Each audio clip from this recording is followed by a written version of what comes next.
It's time for Herd Mentality, the weekly episode where you control the discussion today on Locked On Bills. You are Locked On Bills, your daily Buffalo Bills podcast. Part of the Locked On Podcast Network, your team every day.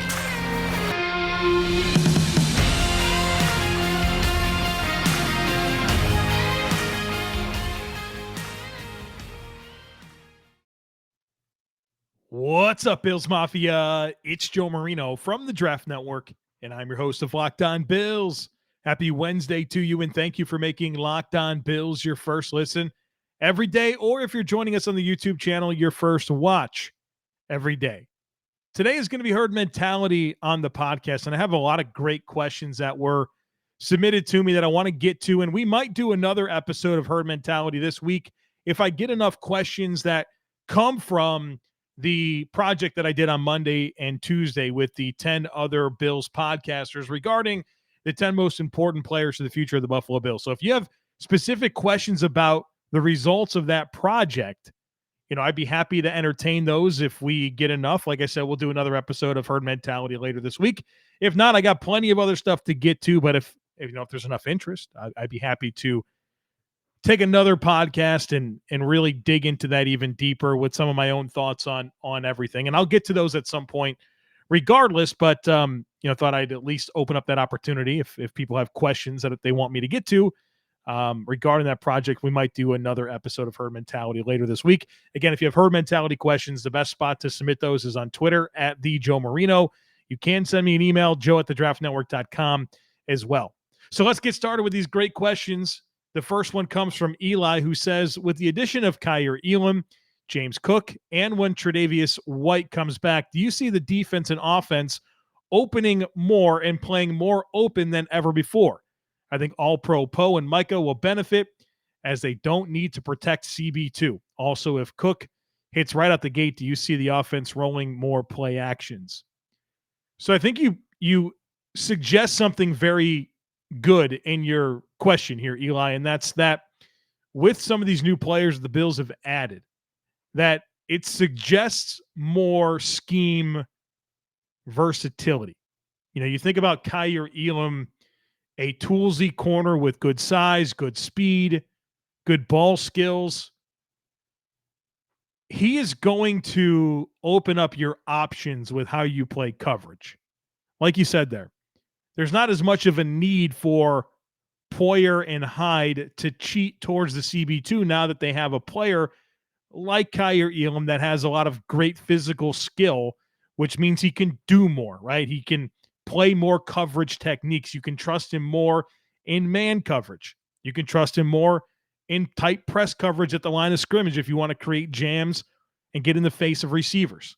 Those are things that you're probably hesitant about doing with Levi Wallace, given that he's not the most quick twitch athlete. He doesn't have the long speed. He doesn't have the size, right? Because he doesn't have as much in terms of traits, it limits the things that he can do on the field.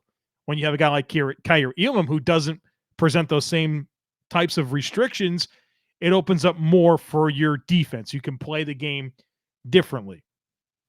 Same can be true in a different way, but the same can be true conceptually when you think about James Cook being part of this offense. And, when you have that as your running back, you can place him so many different spots in the field. You can put him on the field and he can line up as a running back and he can motion out to be a slot receiver. And now all of a sudden you showed 10 personnel and now you're empty.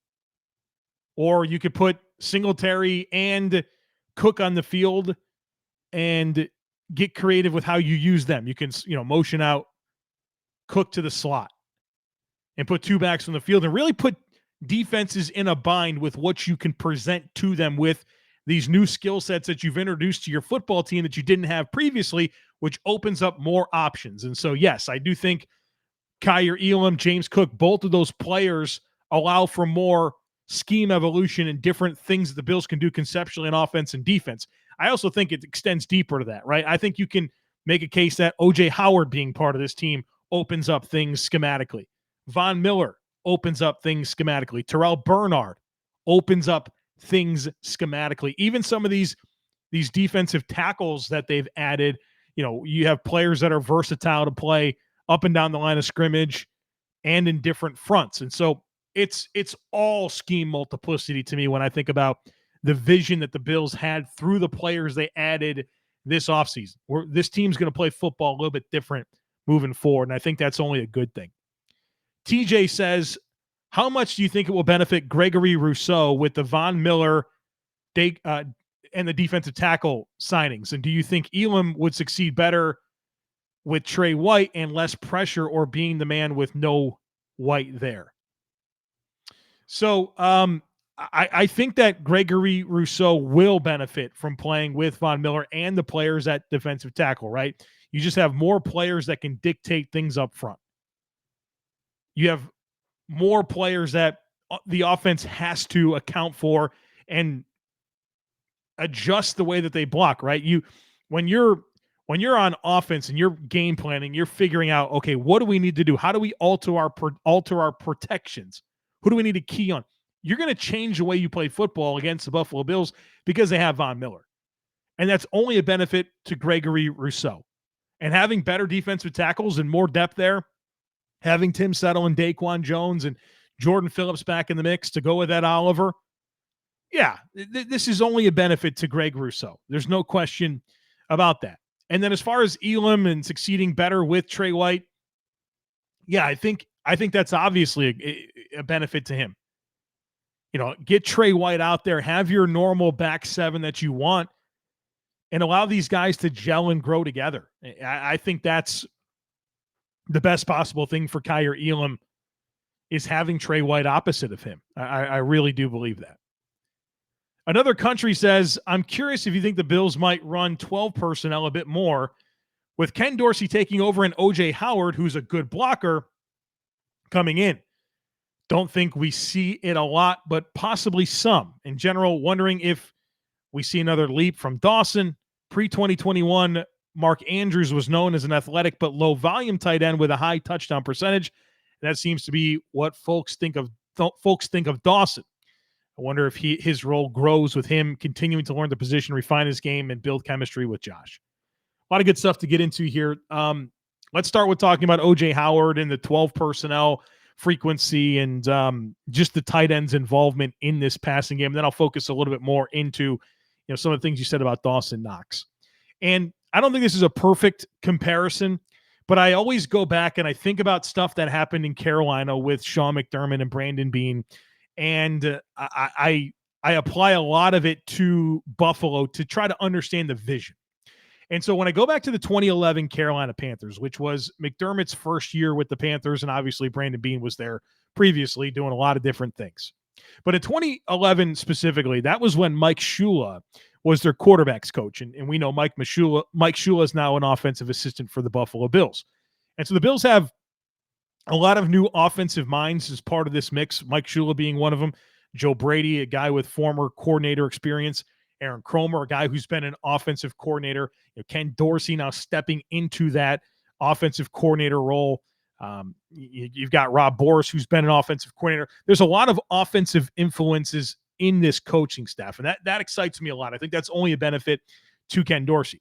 But the point that I want to bring back here is again, the 2011 Carolina Panthers. Mike Shula is the quarterback's coach. Sean McDermott's there. Eric Washington's there. Bobby Babich is there. Brandon Beane, they're all there. That team had Greg Olsen and Jeremy Shockey at tight end. And Jeremy Shockey was still productive. It was his last year in the NFL, but he was still a pretty productive player. And so in 2011, the Carolina Panthers threw the ball 151 times to tight ends, to Olsen and Shockey combined, 151 targets. That's 30% of their passing attempts. And that was a run-heavy team still with Jonathan Stewart, with D'Angelo Williams, with a young Cam Newton. They ran the football a ton. But they had this 12 personnel thing going, and they threw the ball to tight ends a lot. 30% of the targets went to Olsen and Shockey, 151 total. Compare that to the Buffalo Bills in 2021. They threw to tight ends 13% of the time. And that's with Dawson Knox in his breakout season. Only 83 total targets towards tight ends. In 2020, only 12% of the passing attempts went to a tight end. So do I think they get all the way to 30? Maybe not, but can they push for 20, 25% of the passes going to tight ends? I absolutely believe that's possible. And I think this is very much a lot of the vision that the Bills have with how they're building this offense. I think they want to get the tight ends going a little bit, and they've got two really dynamic players to try to get it going, right? O.J. Howard, as talented as they come. Dawson Knox, an immensely gifted tight end as well, and obviously coming off of a breakout season. So one thing that another country brings up in the question is just talking about, Dawson Knox and his evolution, and is there another step for him to take? And, bringing in Mark Andrews as a name here, that's really interesting. And, I think you make a good point within your own question, and you kind of answer it. You said, I wonder if his role grows with him continuing to learn the position, refine his game, and build chemistry with Josh. Yes, right? That's always been my argument with Dawson Knox. That's why I pounded the table so hard for him last year as a player that I thought would have a breakout season. You guys remember that all off season long when everybody wanted Jonnu Smith and Zach Ertz and, trading everything the Bills ever had for Kyle Pitts. And I'm like, whoa, hey guys, Dawson Knox is a really gifted football player who doesn't have a ton of time on task at playing tight end. He went to Ole Miss. He was a high school quarterback. He switched over to tight end at Ole Miss in a Mickey Mouse offense where they just didn't do anything to involve tight ends. He was like the fifth option in that offense. He didn't even score a touchdown. And he goes to the NFL and he's kind of like thrown into the fire right away. He's like the Bills starting tight end from day one, and he's battling injuries, but you see a lot of inconsistency, but you saw a lot of talent and a lot of ability, and you got excited about what he could become if the Bills were committed to continuing to develop him and allowing him to grow. And that's exactly what happened last year. And so I don't think last year is as good as it's ever going to be for Dawson Knox. There's no way. This guy's too talented, and the fact that he was able to do that was just a signal of his growth and his development, right? There's still more for him to develop into. I think there's more down the field. I think there's more as a route runner. There's other ways the Bills can get him going, and obviously the trust component and the chemistry component that's building with Josh is only going to allow him more opportunity and lead to more production. So, no, I still think Dawson Knox, his best football is still ahead of him. Last year was just kind of a showcase of, hey, this is what caliber of player he can be. And now it's about, all right, if that's the floor, let's build off this thing because he's young, he's talented, he's physically gifted. There's no restrictions here. And, he's still new to the position, right? That time on task and that chemistry with Josh Allen is going to really, really benefit them moving forward. And obviously with Cole Beasley, Emmanuel Sanders no longer part of this offense, it frees up a ton of targets.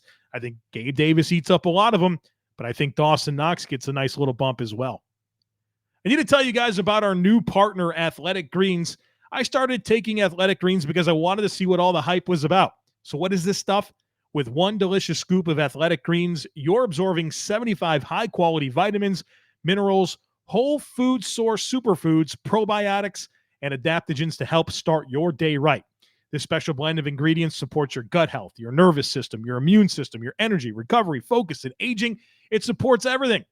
I take it to jumpstart my day, and it gives me more energy and balances my diet in a very simple way. Tons of people take some kind of multivitamin, and it's important that you choose one that is high quality in terms of ingredients so your body will actually absorb them.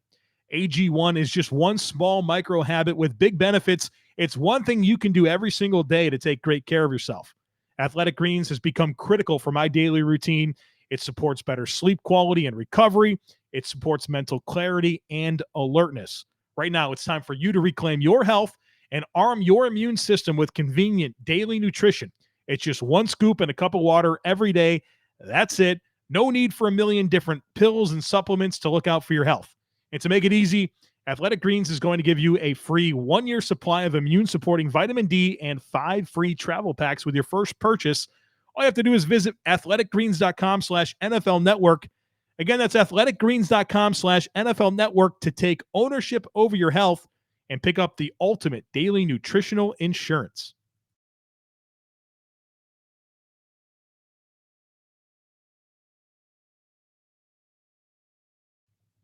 All right, the next one today comes from Scarecrow Boat. Also one similar sent in by John and Mark. This is definitely a question a lot of people had. So from Scarecrow Boat, he said, I'm still really concerned about our outside wide receiver depth.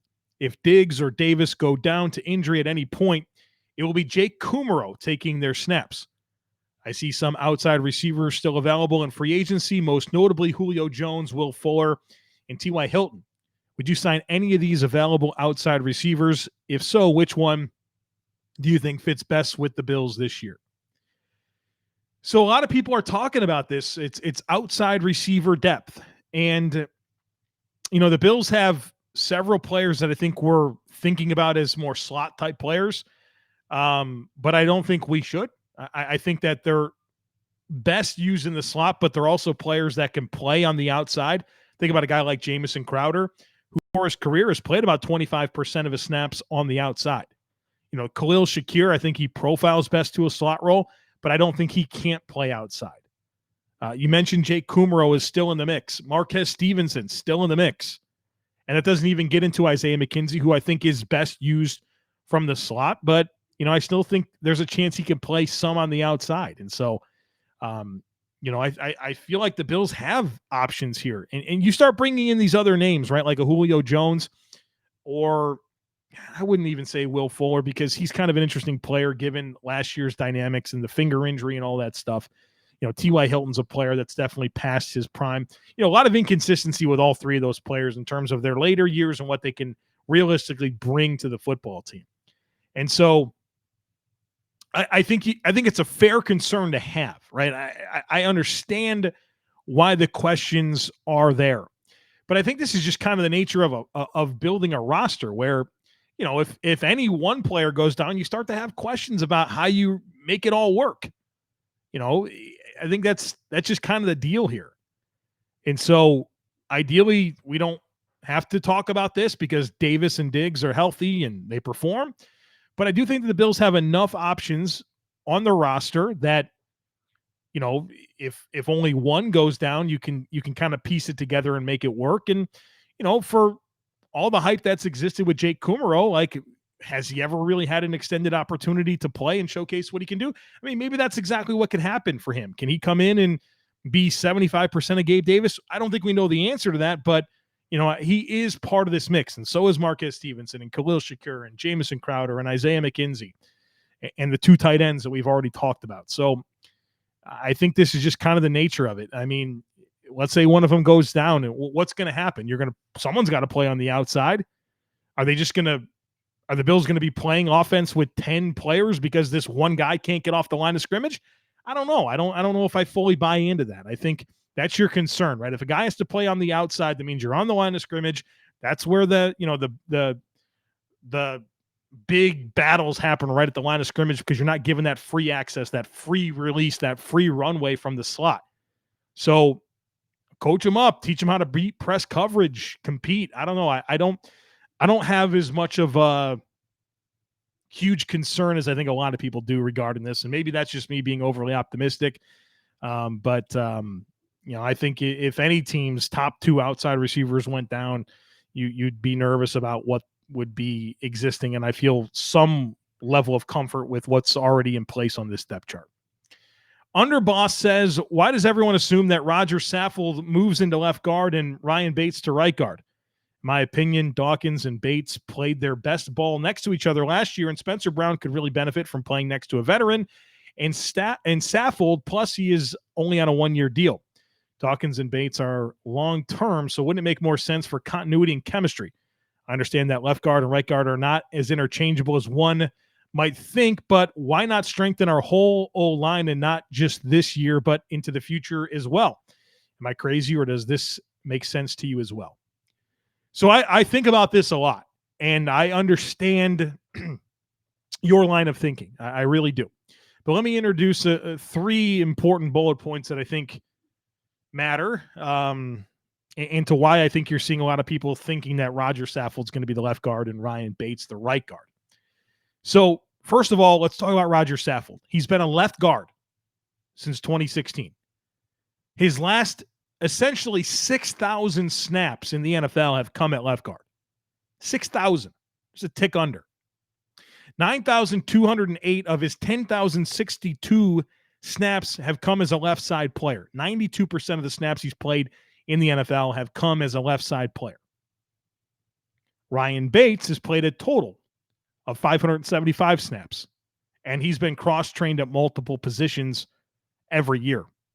Now, I know that Ryan Bates has said he's most comfortable on the left side. I recognize how good him and Dion Dawkins played together. I recognize the benefit of having Rodger Saffold next to Spencer Brown at right guard. But I can be talked into any of these paths because, Ryan Bates is a raw player. It's not raw. That's not fair. Is an inexperienced player, right? He doesn't have that much muscle memory built in. 575 career snaps for his career. That's it. Meanwhile, I have Rodger Saffold, who's played his last 6,000 snaps at left guard. I mean, there's a muscle memory component there that will be tough to snap out of, right? And go kick over to the other side and do everything the other way. It's challenging, but I understand what you mean, right? Dawkins and Bates played well together. Brown would benefit from Saffold next to him. So Aaron Cromer can figure it out, but I would understand either direction. John says, I've been trying to learn more about various blocking schemes, wide, inside zone, and power gap. Can you talk about the schemes and how they're blocked up and how to tell when watching games what is required of an offensive lineman to be successful, the skill sets that they need, and lastly, what our running back room guys can be best successful with? Any other thoughts that you have in this area is appreciated. So, yeah, you basically have two different run blocking schemes in the NFL or in football in general. You have zone blocking, you have gap blocking. And so for zone blocking, you are blocking to an area. You're going to run zone left or you're going to run zone right. And that means that you're going to block to, everyone's going to block left. If you're running zone left, everyone's going to block to an area. Your left side players are going to try to widen guys out and push them wide. Your backside players are going to try to cut off, and you want that running back to kind of feel it out, anticipate a crease, make one cut and get up the field. Where if it's a gap block, everybody is specifically designed to do a certain role. You have a defined role. There's a defined player that you have to block. You're not blocking an area.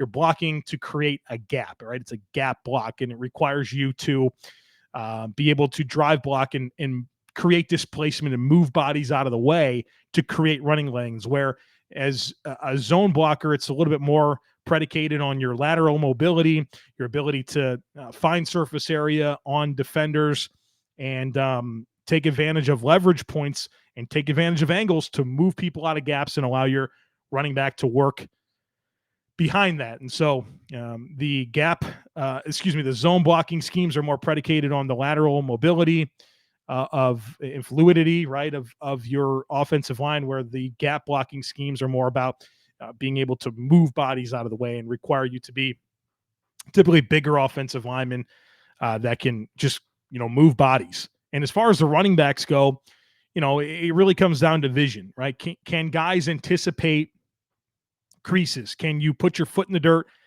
and get downhill with some anticipation as to where that spacing is going to be? And it really puts a lot on the running back to understand the leverage of their blocks, but also do things with how they press the gap to move that second level. Whereas if you're a gap running back, you're simply running. There's a defined track for you, right? It's a predetermined track that you're supposed to follow.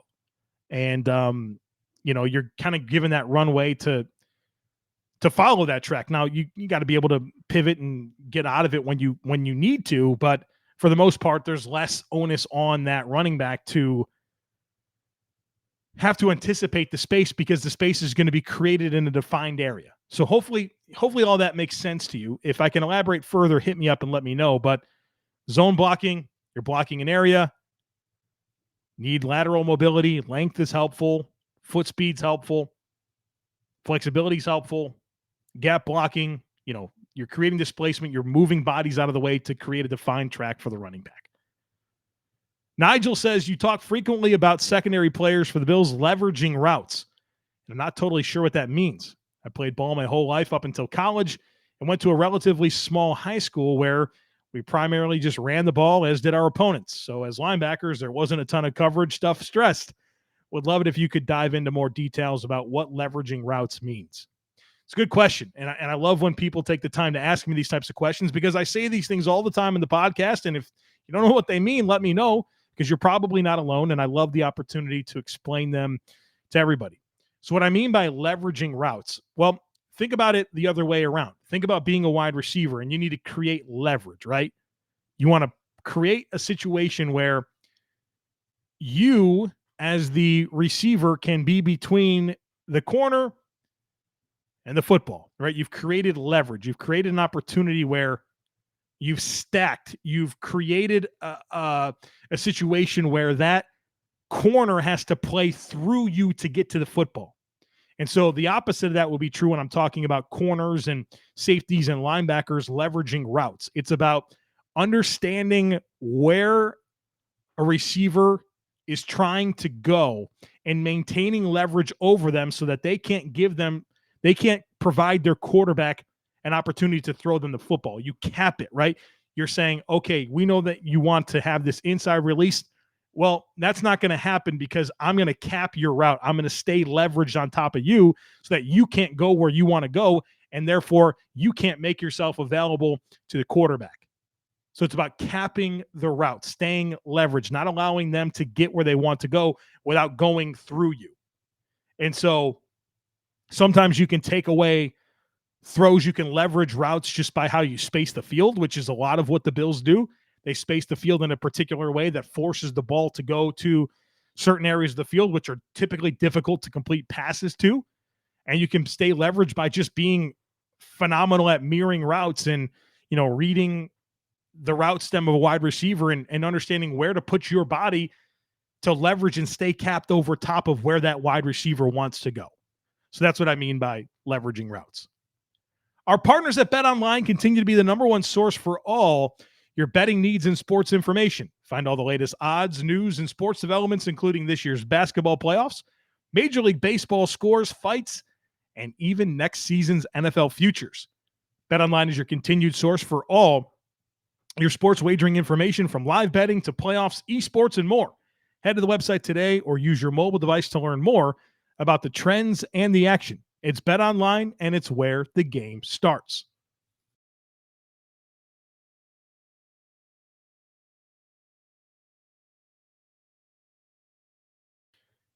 Got a few more to get to here today. The next one comes from Jared, who says, a common theme I've heard is the future career path for Tre'Davious White is the eventual transition to safety.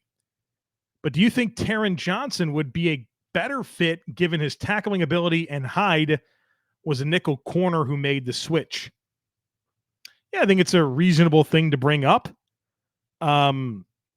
I do think that Taryn Johnson is a better tackler than Tre'Davious White, which was kind of when I answered this a few weeks ago. I said, look, I think Trey White, from a coverage and football intelligence perspective, he can be a good safety, but he's got to become a better tackler. And so Taryn, I like his football intelligence as well, and I like him as a tackler better. So I think you have a good point here, but I also kind of want to pump the brakes here. I mean, Taryn Johnson's a 25-year-old slot corner and a pretty doggone good one. So I'm pretty satisfied with him there. I'm satisfied with Trey White as an outside corner.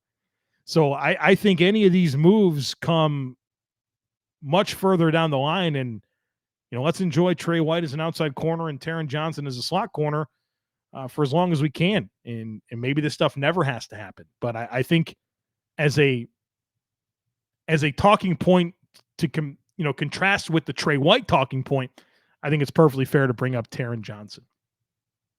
Max says, with the Bills bringing back Matt Barkley, I think they see value in him as a mentor/coach for Josh.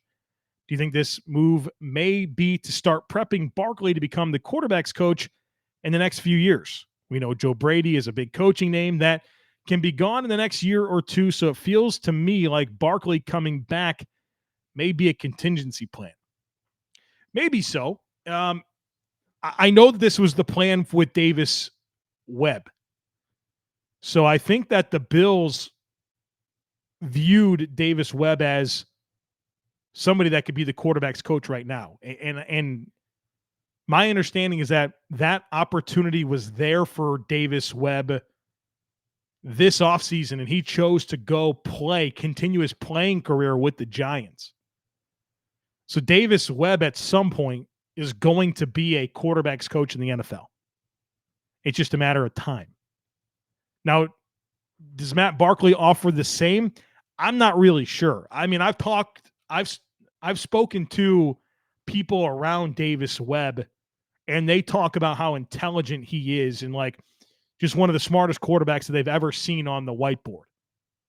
I don't know if Matt Barkley has that same ability. I'm not saying he doesn't. I just don't know for sure.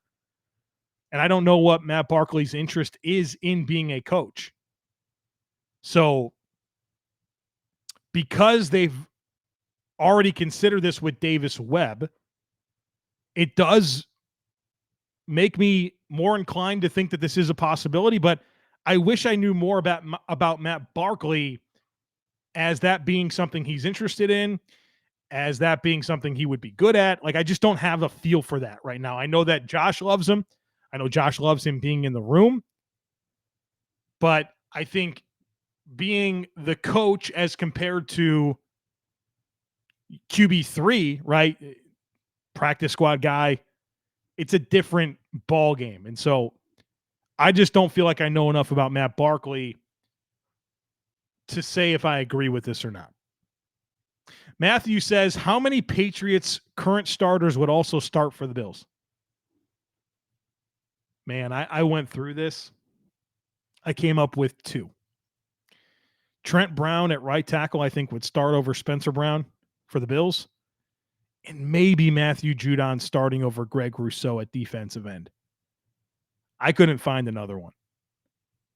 Let me know what you think. Take a look at the Patriots starters, and you tell me which one would start over the player the Bills currently have in that spot. And I found 2. Let me know. Let me know what you think. All right, folks, that's going to do it for us here today on the podcast. I hope you enjoyed. We got some fun stuff coming the rest of the week. Maybe another episode of Her Mentality. You let me know by sending in questions or not. If you don't, no worries. I got plenty of stuff lined up. We have a guest coming later in the week and a lot of fun stuff coming the rest of this summer. So don't miss anything. Make sure that you're subscribed. Would love it if you took a second to rate, review, and share the podcast. Have a great rest of your day, and I look forward to catching up with you again tomorrow.